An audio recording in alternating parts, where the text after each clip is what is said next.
안녕하십니까. 애동닷컴 운영자 강쌤입니다. 자, 이번 시간에는 온수난방 설비 및 배관에 대해서 한번 알아봅시다.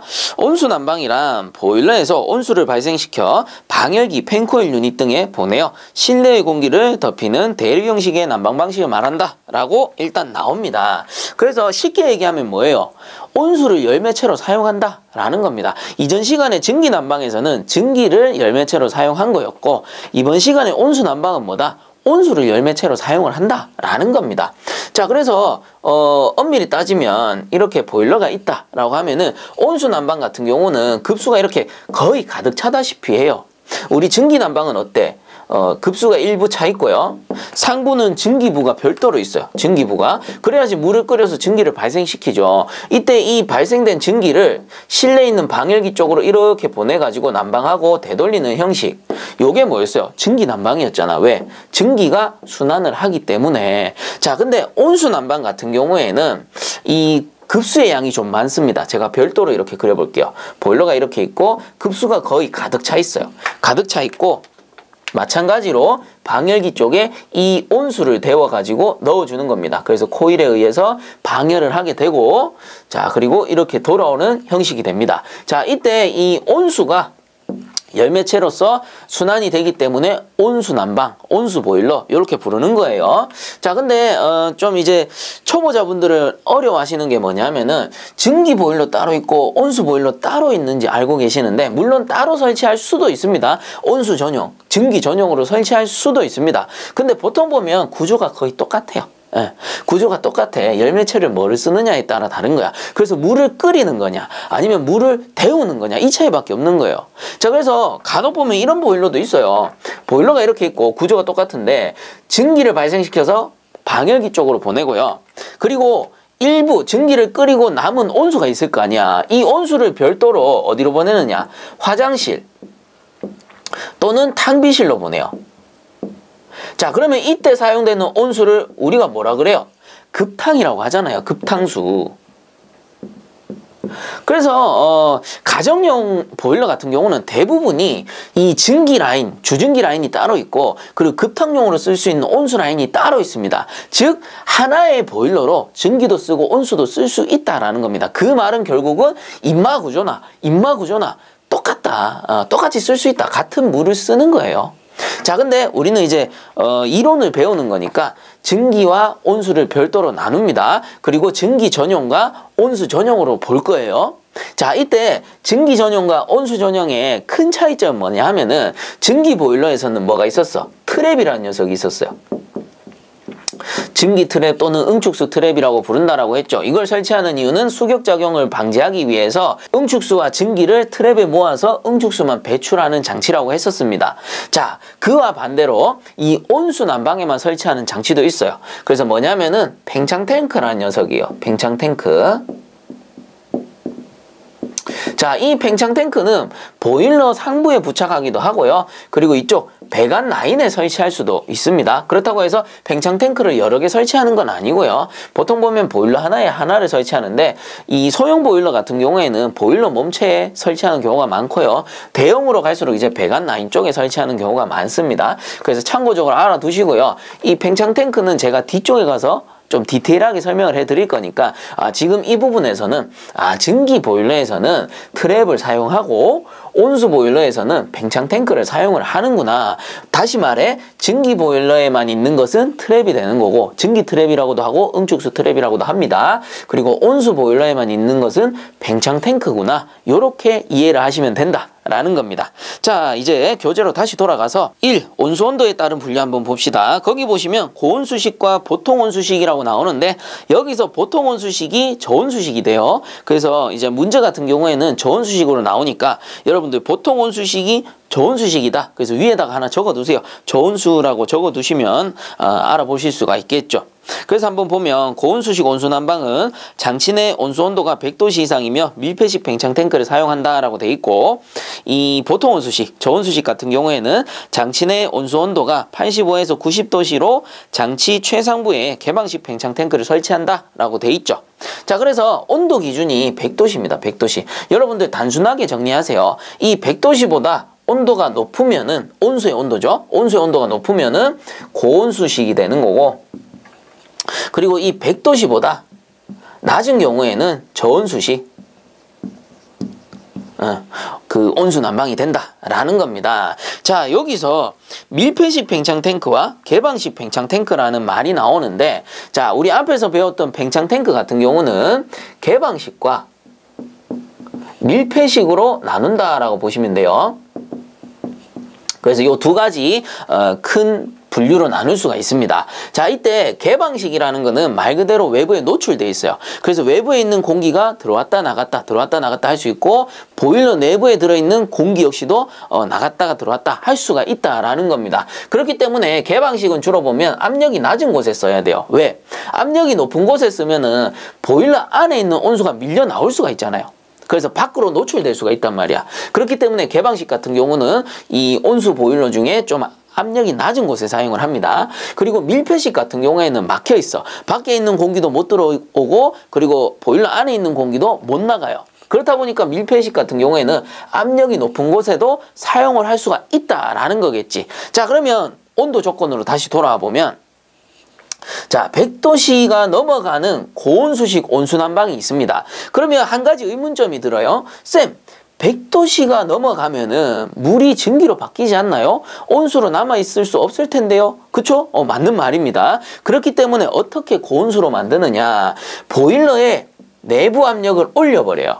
그럼 어떻게 돼? 보일러 내부 압력을 낮춘 거에 반대야. 우리가 압력이 낮아지면 물이 어떻게 돼? 쉽게 끓는다라고 했잖아요. 낮은 온도에서 끓을 수 있는 거야. 근데 반대로 압력이 높으면 어떻게 될까? 쉽게 못 끓겠죠. 그래서 끓는 점이 올라가 버려요. 그러니까 고온수식으로 만들 수 있는 거야. 즉 100도씨를 넘어가는 온수, 예를 들어 120도씨까지 물의 상태로 유지할 수가 있는 거죠. 어떻게 하면? 압력을 올리면. 그 말은 고온수식이라는 거는 압력이 높은 고압 보일러구나, 이렇게 볼 수가 있는 겁니다. 그러니 어떻게 되는 겁니까?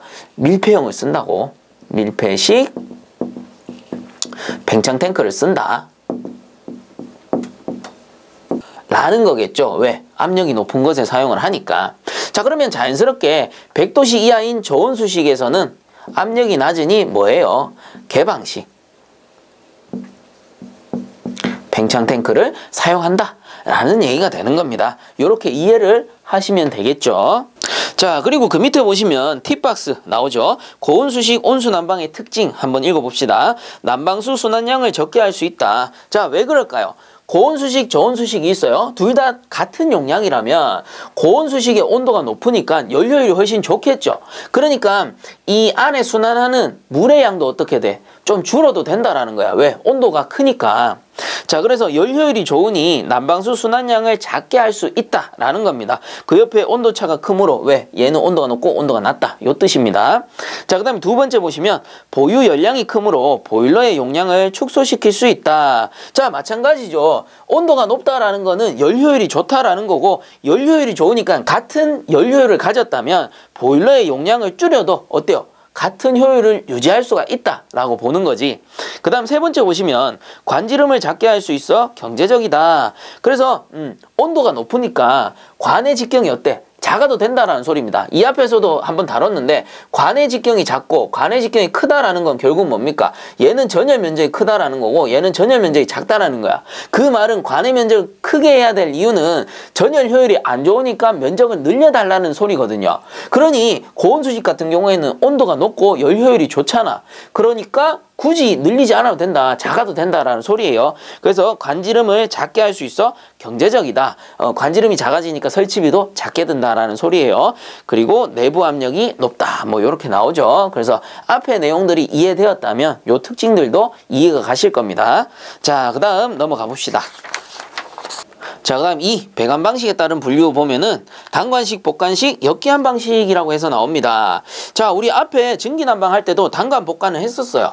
그래서 단관식은 관이 하나다, 이 뜻이죠. 그래서 보일러가 이렇게 있고 방열기가 이렇게 있을 때 관이, 주관이 하나다라는 소리죠. 그래서 보내는 관, 돌아오는 관이 하나다라는 뜻입니다. 이때 들어가는 관, 나오는 관, 들어가는 관, 나오는 관. 자, 얘들이 어때요?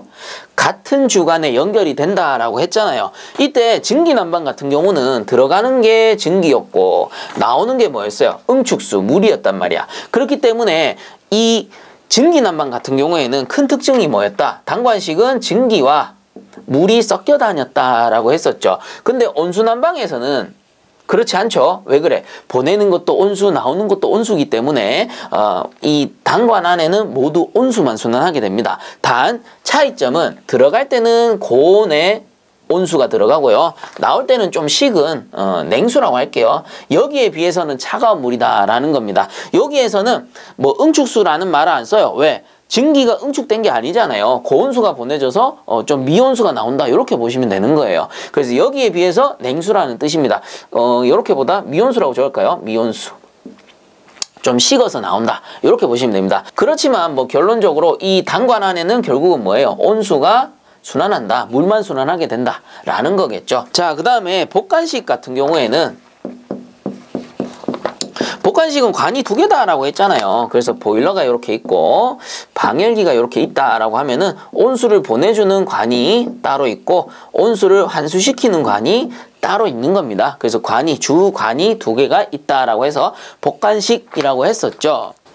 자, 그 밑에 역기환 방식 한번 봅시다.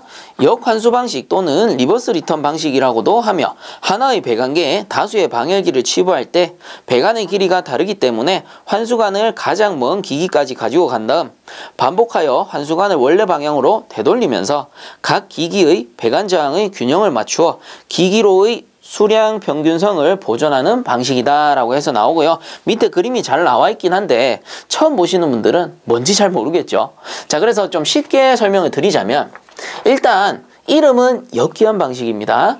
영어로 하게 되면은 리버스 리턴 방식이 되는 건데 자, 얘를 왜 설치하느냐 이거부터 알아야 되겠지. 자, 그래서 이런 겁니다. 보일러가 이렇게 존재하고요. 그리고 방열기가 이런 식으로 설치가 된다라고 가정합시다. 자, 그리고 온수 보일러기 때문에 온수를 보내줄 수 있는 관이 이렇게 설치가 될 겁니다. 요거를 좀 유식한 말로 송수주관이라고 해요. 송수 뭐예요? 공급한다. 물을 공급한다. 보내어준다. 요런 뜻이 되는 거겠죠. 자, 그래서 요 송수주관에서 보내진 물을, 온수를 코일에 의해서 방열을 하게 되고요. 이런 식으로 들어와서 코일을 만들겠죠. 여기서 난방을 하게 되는 겁니다. 그리고 충분히 난방을 하고 식은 미온수라고 할게요. 보내줄 때는 고온수가 들어가겠지만 방열하고 나면 실내 차가운 기운과 만나니까 당연히 미온수가 될 겁니다. 좀 식어서. 자, 그래서 이 미온수를 되돌려주는 관을 우리는 이미 알고 있어요. 뭐라고 하느냐? 환수주관. 되돌려준다. 환수주관이다 라고 부릅니다. 그래서 증기난방과 차이점은 증기난방에서는 환수주관 안에 그 응축수가 흘렀어요. 응축수가 되돌아갔었습니다. 근데 온수난방에서는 응축수의 개념이 없습니다. 왜 그래? 응축수라는 거는 결국은 뭐예요? 증기가 식은 거를 우리가 응축수라고 하는 거죠. 그래서 증기가 식어서 물로 변한 걸 응축수라고 하기 때문에 온수 보일러에서는 응축수의 개념이 있다 없다? 당연히 없다라는 겁니다. 그냥 온수가 보내져서 온수가 나오는 거죠. 다만 고온수가 보내져서 미온수가 나온다라고 보시면 되는 겁니다. 자, 이때 최초에 보내어주는 이 온수는 최초 보내주는 온수는 멀리 있는 방열기까지 보내어줘야 되기 때문에 압력이 높아야 되겠죠. 그래서 예를 들어 가지고 10kg/제곱센치 정도의 압력으로 송수를 시작했다라고 칩시다. 그래서 가까이에 있는 방열기 같은 경우에는 압력 손실이 일어나더라도 크게 많이 일어나지 않아요. 그래서 처음에 있는 방열기는 예를 들어서 8kg/제곱센치 정도의 압력으로 받았다라고 칩시다. 온수를. 자, 그리고 두 번째 있는 방열기 같은 경우에는 여기서 조금 더 손실될 겁니다. 그래서 조금 더 손실돼서 뭐 한 5kg/제곱센치 정도의 압력으로 그 송수를 받았다라고 칩시다. 그러면 마지막에 있는 방열기는 더 떨어지겠죠. 압력 손실에 의해서. 그래서 얘는 좀 오버해가지고 1kg/제곱센치 정도의 압력으로 송수를 받았다라고 치는 거예요. 자, 그래서 우리 화장실에 있는 수도꼭지들도 마찬가지인데 예를 들어서 한쪽에 펌프를 설치하고 수도꼭지를 이렇게 몇 개를 설치하는 거예요. 이거를 직렬로 연결하게 되면 어떻게 되냐면 펌프에 가까이 있는 수도꼭지 같은 경우에는 물이 칼칼칼칼 나옵니다. 압력이 높기 때문에. 근데 멀리 있는 수도꼭지는 압력이 손실됐죠. 그렇기 때문에 칼칼칼칼 안 나오고 뭔가 막힌 것처럼 쫙쫙쫙쫙 억수로 미세하게 나옵니다. 자, 이게 직렬 연결했을 때입니다. 근데 우리가 이런 걸 볼 일이 잘 없죠. 왜냐하면은 수도꼭지가 여러 대인 곳에 가도 보통 보면은 병렬로 연결이 돼 있어요. 이런 거를 감안해서 전부 병렬로 연결해 놨단 말이에요. 근데 수도꼭지도 마찬가지로 직렬 이음하게 되면은 결국 마지막에 있는 거는 압력 손실이 발생하는 겁니다. 이 보일러에서도 마찬가지. 그래서 멀리 있는 방열기는 압력 손실이 일어날 수밖에 없어요. 근데 여러분들 난방에는 큰 지장이 없습니다. 왜냐하면은 10kg로 보내든 1kg로 보내든 어쨌든 120도씨짜리 온수가 발생되어서 거기까지 도달만 하면 되는 거예요. 그래서 마지막에 있는 방열기도 120도씨짜리 온수를 받았다면 충분히 방열을 할 수가 있습니다. 근데 문제는 뭐냐면은 환수가 문제가 되는 거예요. 자, 그래서 이렇게 한번 생각해 봅시다. 첫 번째 방열기는 8kg로 받았으니까 환수 압력이 8kg/제곱센치다 라고 가정을 할 수가 있는 거예요. 그냥 압력 손실 여기서는 없고 여러분들이 이해하기 좋게 제가 그냥 압력 손실 없이 들어간 게 8이니까 나온 게 8이라고 가정합니다. 그리고 두 번째는 마찬가지로 5kg/제곱센치로 환수 압력이 형성이 될 겁니다. 그 세 번째는 1kg/제곱센치 정도의 압력으로 형성이 될 거예요. 자, 이 말은 무슨 말이냐 하면은 첫 번째 방열기는 환수 압력이 8kg로 이렇게 보일러로 돌아가는 겁니다. 그 다음 두 번째는 5kg로 환수가 되어지는 거고요. 세 번째는 1kg로 환수가 되어지는 겁니다. 그럼 문제가 뭐겠어? 첫 번째 있는 방열기는 순환 잘 되겠지. 그쵸? 그리고 두 번째 있는 방열기는 첫 번째보다는 아니겠지만 어쨌든 순환은 돼요. 근데 세 번째 있는 방열기는 어떻게 돼? 순환이 거의 안 돼. 그러니까 얘는 뜨겁고 얘는 좀 덜 뜨겁고 얘는 완전히 식어버리는 거야. 밸런스가 안 맞는 거죠. 균형이 안 잡힌 거야. 자, 그렇기 때문에 이런 거를 막아주기 위해서 어떻게 하느냐? 요 배관이음을 조금 다르게 연결합니다. 자, 첫 번째 8kg짜리 방열기의 배관을, 자, 이쪽 방향이 보일러 방향이에요. 정방향입니다. 이쪽 방향이 보일러 쪽으로 되돌아가는 방향이에요. 환수 정방향이에요. 근데 반대로 역방향으로 이렇게 꺾어버리는 거야. 역방향. 정방향의 거꾸로죠. 역방향입니다. 그래서 역방향으로 꺾었다라고 해서 역기환 방식이에요. 그래서 영어로는 역기환, 리버스 리턴이 되는 거예요. 자, 그래서 우리가 방금 읽어봤던 내용에도 나오는데 두 번째 줄에 보시면은 중간쯤에 환수관을 가장 먼 기기까지 가지고 간 다음, 자, 이게 무슨 말이냐면은 여기에 첫 번째 환수관을 가장 멀리 있는 거, 보일러에서 가장 멀리 있는 기기, 요 방열기 이렇게 거꾸로 가장 멀리 있는 방열기까지 도달시키는 거예요. 가지고 가는 거야. 가지고 간 다음 반복하여 환수관을 원래 방향으로 되돌린다. 그래서 여기에서 어떻게 하는 겁니까? 가지고 갔다가 이렇게 보일러 쪽으로 되돌려 버리는 거야. 그렇게 되면 어떻게 돼요? 8kg의 압력으로 이 뒤에 있는 거를 다 밀고 가버리는 거지. 그쵸? 그래서 밀고서 환수를 시켜버리는 거야. 자, 그 말이 밑에 보면은 각 기기의 배관 저항의 균형을 맞추어 기기의 수량 평균성을 보존하는 방식이다. 그래서 8kg로 다 밀어버리니까 100% 환수가 되는 거예요. 100% 환수가 되고 충분히 이 세 가지 방열기의 밸런스를 맞출 수가 있다라는 겁니다. 즉, 이 배관 저항의 균형을 맞추기 위해서, 밸런스를 맞추기 위해서 역기환 방식을 채택한다라고 보시면 되겠죠. 자, 이제 그 다음 3. 순환 방식에 따른 분류 보면은 자연순환식과 강제순환식에서 나오죠. 단순합니다. 자연순환식은 펌프가 없고요. 강제순환식은 펌프가 있는 방식이죠. 그래서 자연순환식 한번 읽어보면 온도차에 의한 비중차를 이용해 순환시키는 방식으로 주로 단독주택이나 소규모 난방에 사용된다라고 되어 있습니다.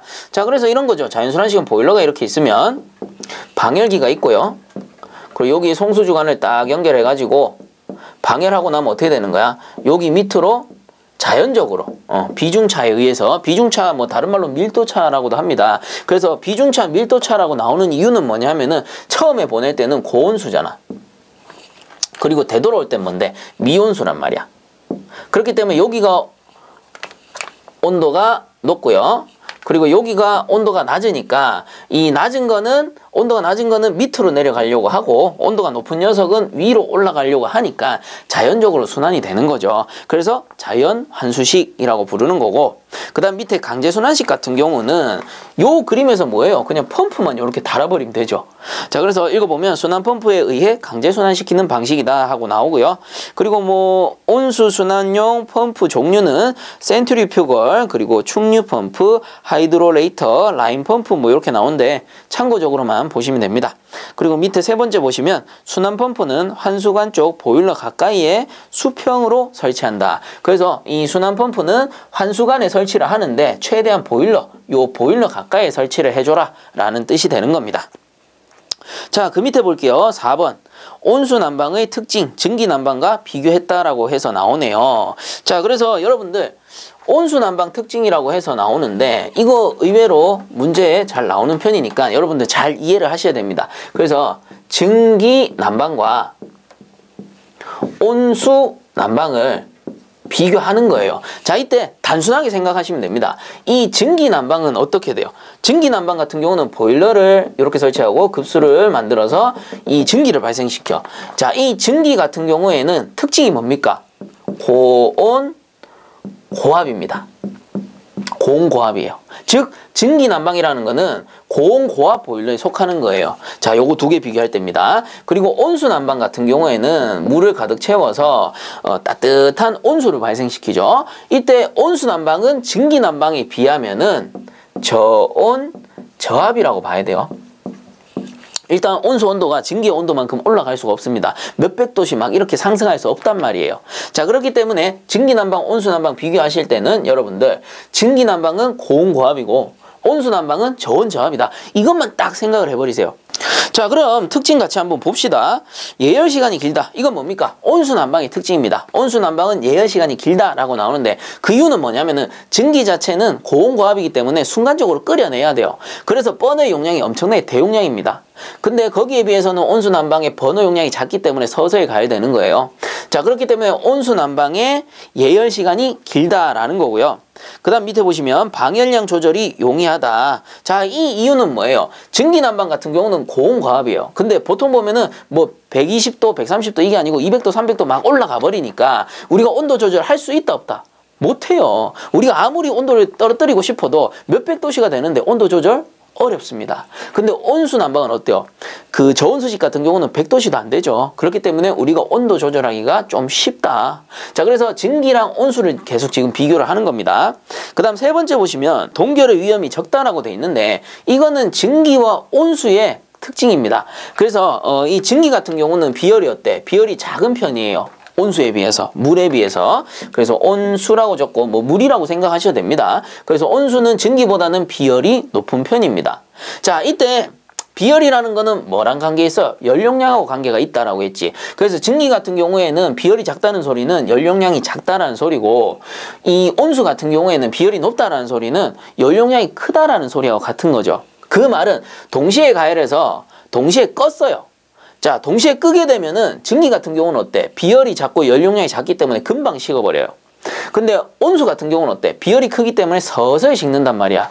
그래서 둘 다 똑같은 위치에 두고 똑같이 추운 위치에 두고 같이 가열해서 같이 꺼버렸을 경우에 동파의 위험성은 뭐가 높아? 증기가 빨리 식어버리니까 증기가 높은 거예요. 근데 온수 같은 경우는 미열이 오래 남아있기 때문에 동파의 위험이 증기보다는 어때? 작다라는 소리와 같은 겁니다. 물론 그 필기 시험 보실 때는 이런 것도 나와요. 온수난방 특징 중에 한랭지 배관 시 동결의 위험성이 있다라고 나오는데 뭐 상식적으로 생각해 보는 겁니다. 한랭지 같은 경우는 극 저온 지방이에요. 뭐 남극, 북극 이런 데 있잖아요. 엄청나게 추운데 그런 데는 증기난방이든 온수난방이든 둘 다 얼어버린단 말이에요. 그러니까 요 한랭지라는 말로 함정을 만드는 거예요. 함정.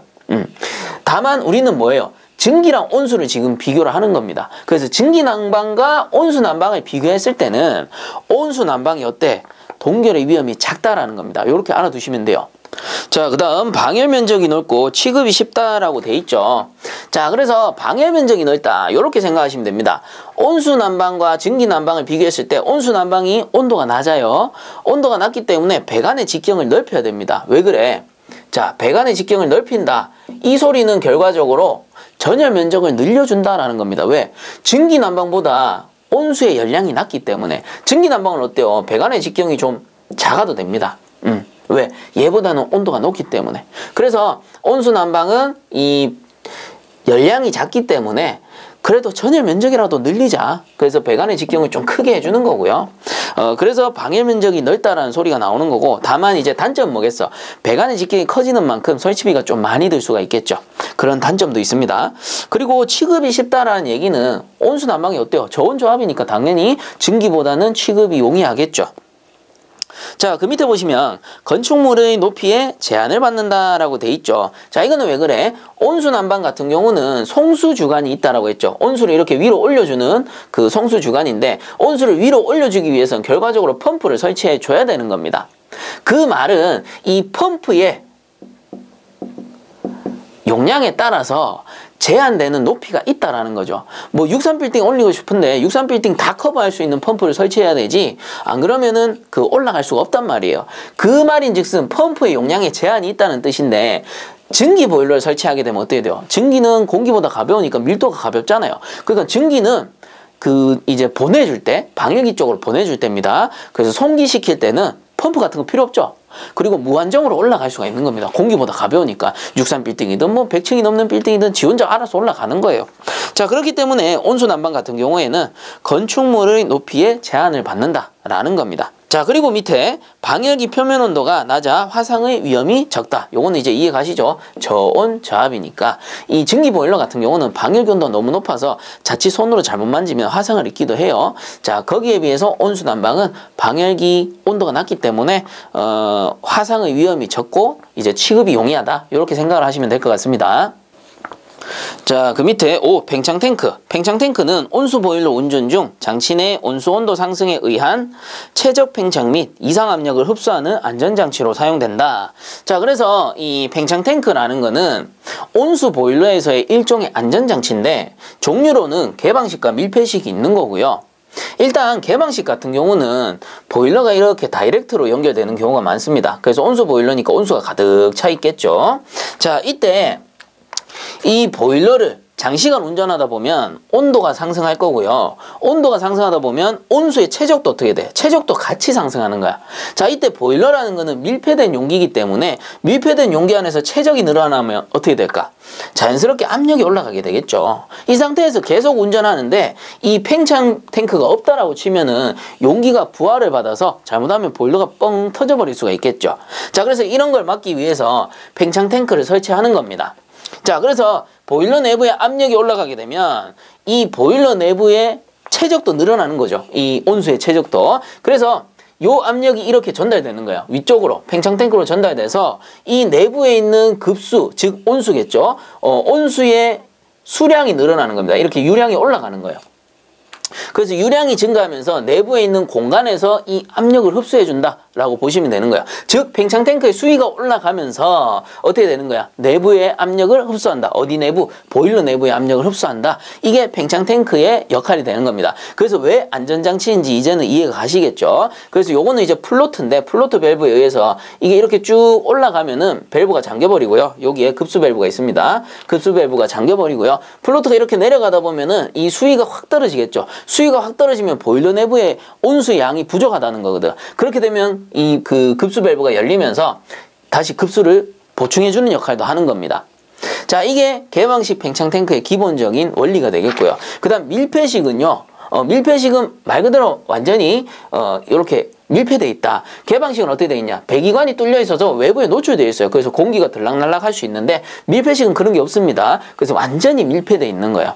이 상태에서 주로 보면은 배관에 연결이 됩니다. 그래서 여기 보면 주관이라고 되어 있죠. 그래서 요 주관에 연결해서 이 주관 내부의 압력이 상승할 경우에 어떻게 하는 겁니까? 이 내부에 있는 유량이 쭉 올라가면서 이 위에가 압축 공기부거든요. 압축된 공기가 충전이 돼 있어요. 그럼 이 공기부에서 이 유량이 늘어나면 쫙 압축되면서 어떻게 되는 거야? 흡수를 하겠죠. 그 압력을 흡수했다가 다시 원래대로 압력이 돌아가면은 되돌려주는 역할을 하는 겁니다. 자, 그래서 압력이 늘어나고 최적이 팽창하면은 팽창 탱크에서 그 압력을 흡수했다가 어떻게 하는 거야? 보일러가 안전해지면은 다시 되돌려주는 게 이 팽창 탱크의 기본적인 역할이 되는 겁니다. 자, 그래서 팽창 탱크의 종류 한번 봅시다. 개방식 팽창 탱크 보통 온수 85에서 90도씨, 그래서 100도씨 이하. 앞에서도 말씀드렸죠. 주로 보면은 개방식은 저온수식에 쓴다고. 그래서 일반 주택 등에 사용이 되며 최고층 방열기로부터 팽창 탱크 수면까지 요거 줄 거 주세요. 1m 이상 높이로 설치한다.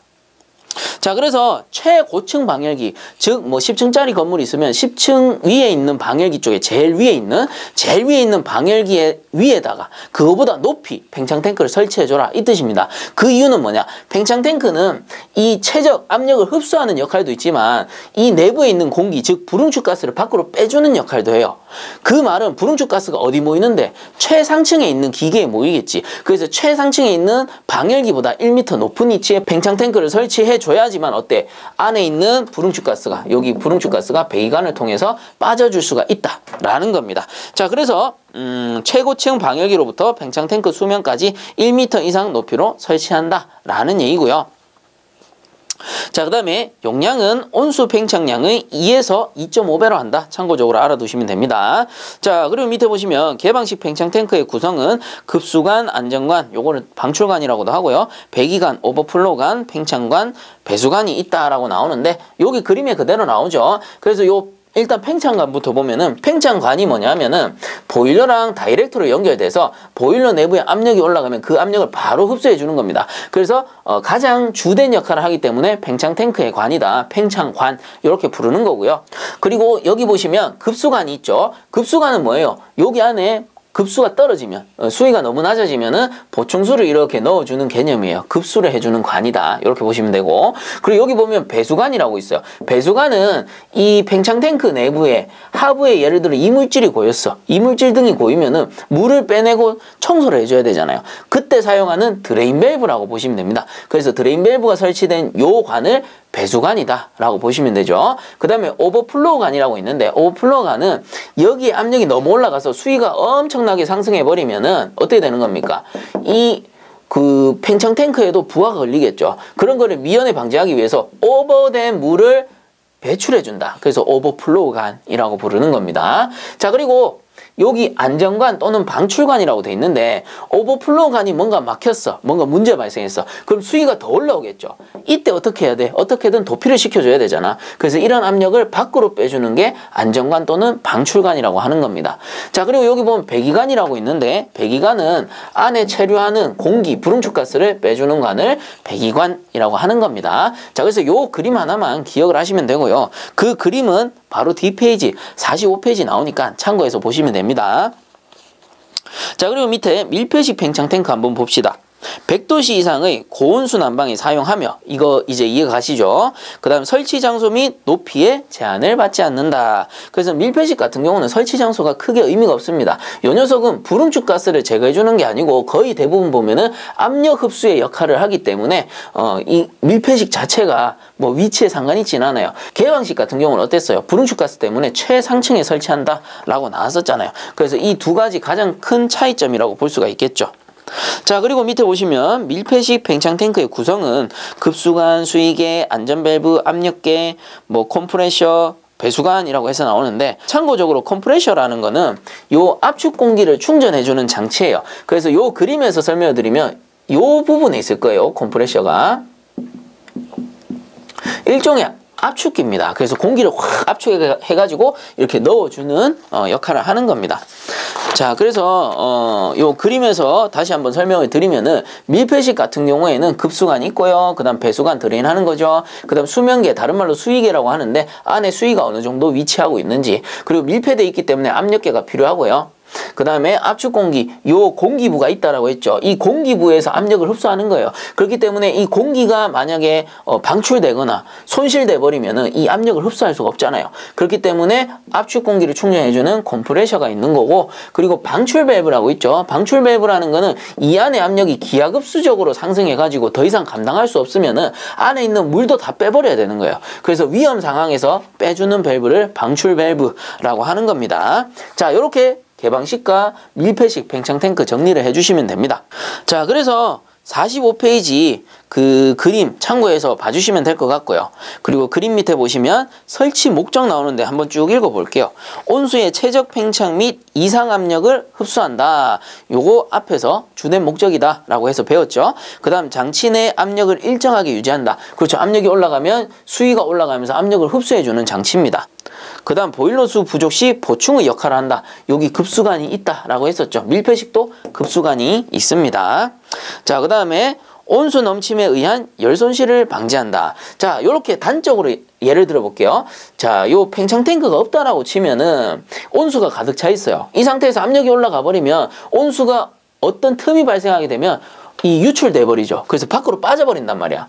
근데 이 팽창 탱크가 있기 때문에 이 온수가 어떻게 되는 거야? 위로 올라와서 유량이 올라가게 되는 겁니다. 자, 그리고 단편적으로 얘기하면은 이 팽창 탱크가 없을 경우에는 온수가 밖으로 빠져버리면 뜨거워진 온수가 밖으로 손실되는 거니까 열도 손실된다라고 보는 거고요. 팽창 탱크에서는 이 온수 그 자체를 잡아서 흡수했다가 압력이 돌아오면 다시 온수를 돌려주기 때문에 열이 손실되지 않고 보존된다라고 보는 겁니다. 자, 그래서 온수 넘침에 의한 열 손실을 방지할 수 있다라는 거고요. 자, 그리고 밑에 보면 공기, 불응축가스 빼기 역할을 한다. 그래서 여기 배기관에서 불응축가스를 빼준다라고 했었죠. 자, 그 밑에 보시면 팁박스 나오는데 팁박스는 조금 이따 보도록 하고요. 그 밑에 팽창 탱크 설치 시 주의사항부터 먼저 볼게요. 한번 읽어보면 최고위 방열기 및 방열 코일보다 1m 이상 높게 설치한다. 자, 앞에서 다뤘었습니다. 그 불응축가스를 빼줘야 되기 때문에 최상위층에 있는 방열기보다 높은 곳에 설치해줘라 라고 했었고요.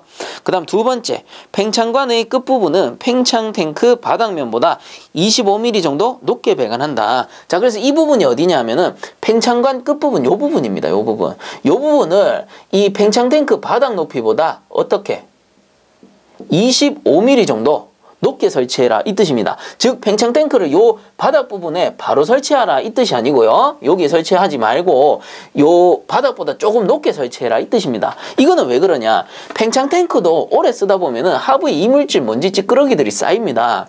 이런 먼지 찌끄러기들이 하부 배관 요 끝에 딱 연결돼 버리면 일로 들어가 가지고 배관을 막아 버릴 거 아니에요. 그렇기 때문에 요 바닥에다 설치하지 말고 이거보다 약간 높여서 한 25mm 정도 높여서 여기에다가 설치해줘라 이 뜻입니다. 이물질이 들어가는 거를 방지해 주는 거예요.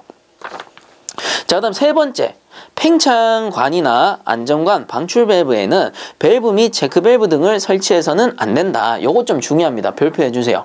그래서 팽창관, 요거죠. 요 팽창관인데 팽창 밸브 도중에는 밸브류라든가 체크 밸브를 설치해 주면 절대 안 됩니다. 왜? 팽창관 자체가 압력을 계속 흡수했다 돌려줬다 흡수했다 돌려줬다 하는 관이기 때문에 도중에 어떤 기계 장치가 있으면은 저항이 생겨버려요. 그렇기 때문에 밸브나 기타 기계류를 설치하면 절대 안 된다라는 겁니다. 어디? 팽창관에는. 자, 그 밑에 네 번째, 재료는 100도씨 이상에서 견딜 수 있을 것. 보일러에 사용하니까. 그 다음에 다섯 번째, 밀폐식의 경우 배관 개통 내의 압력이 제한 압력 이상으로 되면 자동적으로 과잉수를 배출시킬 수 있도록 방출 밸브를 설치해야 한다. 그래서 뭔가 압력에 이상이 생기면 방출 밸브를 통해서 빼줘라 이 뜻이 되는 겁니다. 자, 그래서 앞에서 제가 설명해 드렸던 그런 내용들이 다시 반복해서 나오는 거니까 요 그림만 확실하게 이해하신다면 큰 어려움이 없으실 겁니다. 자, 그 다음 팁박스로 돌아가서 온수 팽창량 계산해가지고 나오죠. 그래서 요 공식 하나만 좀 알아주세요. 자, 요 공식이 하나 나오는데 여기서 델타 V라는 거는 온수 팽창량, 온수 팽창량. 그래서 온수가 가열하니까 얼마만큼 팽창했냐 이 뜻이에요. 자, 그리고 요 V라는 녀석은 장치 내 전수량. 그래서 아까 전에 밀폐식 팽창 탱크가 있었다면 여기 안에 있는 이 수량이에요. 수량. 안에 채워져 있는 전수량. 자, 그리고 로우1 같은 경우에는 거기서 가열 후 온수 밀도라고 돼 있죠. 가열 후 온수 밀도. 그리고 로2 같은 경우에는 가열 전 급수 밀도. 그래서 둘 다 물이에요. 둘 다 똑같은 물인데 얘는 가열하기 전이고 얘는 가열한 후의 밀도다 이 뜻입니다. 그래서 요 공식을 이용하면은 가열하기 전과 후의 온수 팽창량을 알 수가 있다라는 겁니다. 자, 그래서 단위를 한번 정리를 해보면 온수 팽창량이 리터 단위고요. 그 다음에 전수량이 마찬가지로 리터 단위고요. 자, 그 다음에 이 로우 같은 경우에는 킬로그램 퍼 리터라고 되어 있네요. 킬로그램 퍼 리터, 킬로그램 퍼 리터라고 되어 있습니다. 자, 그래서 단위를 제가 정리를 한번 해보면 요거부터 전수량이 리터고요. 곱하기 킬로그램 퍼 리터 마이너스 킬로그램 퍼 리터이기 때문에 자, 마이너스 플러스 더하기 빼기는 제가 단위가 같다라고 했죠. 그래서 구해보면은 킬로그램 퍼 리터가 됩니다. 근데 답이 어떻게 돼? 리터가 나와야 돼. 답은 리터가 나와야 됩니다. 근데 쌤, 이거 킬로그램인데요? 어떻게 리터가 나올 수 있죠? 자, 그 이유는 물의 경우에는 1리터나 1kg이나 같아요. 그렇기 때문에 요 킬로그램을 리터 단위로 바꿔버리면 어떻게 됩니까? 리터 사라지고 요 리터라는 온수 팽창량이 나온다 라는 겁니다. 자, 그래서 여러분들 요 공식 하나 정도는 기억을 좀 해달라 요 뜻이에요. 자, 그 밑에 온수 배관 시공 방법에서 나오죠. 자, 그래서 편심이음새를 이용한 이음 방법 해가지고 나오는데 주관의 중간에서 관 지름을 바꿀 경우 편심이음을 하여 관내 슬러지 등이 체류하지 않도록 한다라고 돼 있죠. 그래서 핵심은 관내 슬러지 등이 체류하지 않도록 한다입니다. 자, 그래서 이게 뭐냐면은 관의 직경이 바뀌었어요. 예를 들어 가지고 레듀샤를 써서 관의 직경을 바꾸게 되는 경우 요게 레드샤입니다. 이쪽 배관은 뭐 한 25A 정도 됐었고 이쪽 배관은 뭐 한 20A 정도 되는 배관이다 라고 합시다. 그러면 이렇게 수평관으로 설치하게 되면은 내부의 온수가 계속해서 이렇게 지나가게 됩니다. 자, 근데 수평관일 경우에는 내부에 온수가 지나가다가 온수 내부에 이물질이 있다면 요런 홈 있죠, 홈. 이렇게 넓어지는 홈, 이 부분에 이물질이 체류할 수밖에 없어요. 그렇기 때문에 우리는 편심이음새를 이용합니다. 이런 식으로 한쪽만 평평하고 한쪽은 좁아지는, 그래서 이쪽에 25A, 이쪽에 20A 관을 연결하면 되겠죠. 그럼 어떻게 돼? 이 밑에 이물질이 체류할 확률이 이 녀석보다 어때? 좀 작아진다. 훨씬 줄어들더라. 그래서 스무스하게 통과할 수 있게 해주는 겁니다. 그래서 한쪽이 평평한 이음새를 편심이음이라고 해요. 편심이음새. 자, 그래서 이 녀석은 일반 레듀샤, 이 녀석은 편심 레듀샤, 혹은 소켓이라고도 불러요. 요거는 이경 소켓, 그리고 요거는 편심 이경 소켓, 요렇게도 부릅니다. 자, 그 밑에 보시면 상향구배, 하향구배 나오는데 상향구배는 관의 윗면이 수평이 되도록 한다. 그리고 하향구배는 관의 아랫면이 수평이 되도록 한다 라고 나오죠. 그래서 이론상 보일러가 이렇게 있을 때 상향구배, 온수를 위로 보낼 때는 위쪽이 평행이 되도록 그리고 아래쪽은 편심이 되도록 이렇게 해서 보내줘라 라는 겁니다. 그리고 아래쪽 하향구배 할 때는 배관이 올라갔다가 이렇게 내려오겠죠. 이때는 아래쪽이 평행이 되고 위쪽이 편심이 되게끔 이렇게 해줘라 라는 겁니다. 뭐 이거는 이해가 안 가지만 이거는 그림만 봐도 확실하죠. 이물질이 아무래도 이렇게 배치해주는 게 덜 쌓이겠다.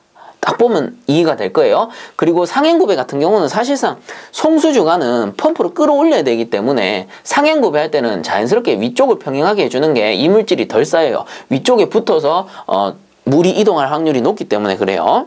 자, 그래서 이렇게 이해하시면 되고 그 밑에 그림은 참고적으로 보시면 됩니다. 자, 그 다음 넘어가겠습니다. 자, 한번 보면 배관의 분기 및 합류라고 돼 있는데 배관의 분기 및 합류 시에는 T를 사용한다라고 돼 있죠. 자, 그래서 T이음이라고 하는데 T는 말 그대로 이렇게 T자로 생긴 겁니다. 자, 그래서 배관의 분기 및 합류 시라고 돼 있는데 이렇게 보는 거예요. 유체가 이렇게 들어와서 반대 방향으로 이렇게 분기되어 나갈 수도 있고요. T이음을 반대로 이렇게 설치하잖아요. 그럼 이렇게 들어와서 여기서 합류해서 이렇게 지나갈 수도 있는 겁니다. 자, 그래서 T이음이라는 거는 배관의 분기 및 합류 시에 사용을 하는 거고요. 참고적으로 T이음뿐만 아니고 Y이음도 가능합니다. Y이음도 이렇게 설치하죠. 그럼 유체가 와서 두 방향으로 분기가 됩니다. 그리고 반대로 이렇게 또 설치하는 거야. 그러면 두 방향에서 와가지고 여기서 합류하는 거야. 합류해서 지나갈 수도 있어요. 그래서 참고적으로 T이음, Y이음 모두 분기 및 합류가 가능하다 알아두시고요. 그 밑에 보시면 유체의 방향을 유도하여 분기 및 합류시키며 정체 감압 현상 등을 방지해야 한다. 참고적으로 보시면 됩니다. 자, 그 밑에 지관의 배관. 자, 요 지관의 배관 같은 경우에는 일단 지관이 뭔지를 좀 알아두셔야 돼요. 그래서 보일러가 이렇게 있다면 방열기가 설치가 되고 이 방열기까지 온수를 보내주는 관이 있겠죠. 자, 이때 우리가 온수를 치출해서 보내주는 거를 송수주관이라고 하는데 엄밀히 따지면 송수주관은 보일러에서부터 방열기 위에까지입니다. 더 정확히 얘기하면 방열기 전단까지예요. 그리고 이 주관에서 방열기까지 가는 거를 지관이라고 해요. 그래서 분지관 이렇게도 부르는데 엄밀히 따지면 뭐 나무에 나무까지 이 정도로 생각을 하시면 될 것 같아요. 그래서 주관에서 방열기까지 연결되는 관을 지관이라고 하는 겁니다. 그래서 예를 들어 방열기가 더 있다면 지관이 있고 방열기가 이렇게 또 연결이 되겠죠. 즉 방열기 개수만큼 지관이 존재한다 이렇게 보셔도 되는 거고요. 자, 그러면 이 지관을 어떻게 연결하느냐 특징 보면 되죠. 주관에 대해 45도 각도로 배관한다. 요게 기본입니다. 그 다음 두 번째 보시면 주관이 아래에 있는 기기에 접속 시에는 아래로 치출하며 하향 구배로 한다. 자, 그래서 주관이 기준이 되는 겁니다. 주관이 뭐예요? 요 빨간 관이 주관이란 말이에요. 요게 주관. 그러면 주관이 있다. 이렇게 주관이 있다. 자, 이때 주관이 아래에 있는 기기에 접속 시에 자, 주관이 여기 있고 아래에 기기가 있대요. 아래에 뭐가 있겠어? 방열기가 있겠지. 그러면 아래쪽으로 당연히 하향 구배하는데 이때 각도는 어떻게? 주관을 기준해서 45도 기울기로 해라 이 뜻입니다. 그래서 주관이 아래에 있는 기기에 접속 시에는 아래로 치출하며 하향 구배를 한다. 위에 45도 각도로 배관한다 라고 나와 있죠. 자, 그리고 반대로 세 번째, 주관이 위쪽에 있는 기기에 접속 시에는 위로 치출하며 상향 구배를 한다. 그래서 주관이 이번에는 아래에 있고 방열기가 위에 있을 때, 그래서 주관이 위에 있는 기기에 접속될 때는 당연히 이렇게 상향 구배인데 이 역시도 주관을 기준해서 45도 기울기로 상향 구배해줘라 이런 뜻입니다. 그리고 밑에 그림에 잘 나오니까 참고적으로 보시면 될 것 같아요. 자, 그 밑에 보면 공기 빼기 밸브 해서 나오죠. 요 공기 빼기 밸브를 우리가 다른 말로 뭐라고 했어요? 에어변. 그래서 요 에어변의 역할은 불응축 가스를 제거하는 거다라고 했었죠. 그래서 특징 보면 조작이 용이한 곳에 설치할 것 당연한 소리고요. 그 다음에 공기 빼기 밸브 전의 밸브는 축을 수평으로 설치할 것이라고 되어 있습니다. 자, 그래서 요 위에 있는 거, 요 녀석이 공기 빼기 밸브고요. 그리고 바로 밑에 있는 게 일반 밸브입니다. 자, 이때 이 일반 밸브 같은 경우는 공기 빼기 밸브를 기준해서 축을 요렇게 수평으로 설치해줘라. 나란하게 설치해줘라. 요 뜻이 되는 겁니다. 그 다음에 세 번째 보시면 공기의 유통을 좋게 할 것. 그렇죠. 공기가 빨리빨리 빠질 수 있게 유통을 좋게 해야 된다. 뭐 요런 얘기가 될 겁니다. 자, 이렇게 해서 이번 시간도 마무리하도록 하고요. 본 영상이 도움되셨다면 구독과 좋아요 한 번씩 부탁드리겠습니다. 자, 수고들 많이 하셨습니다.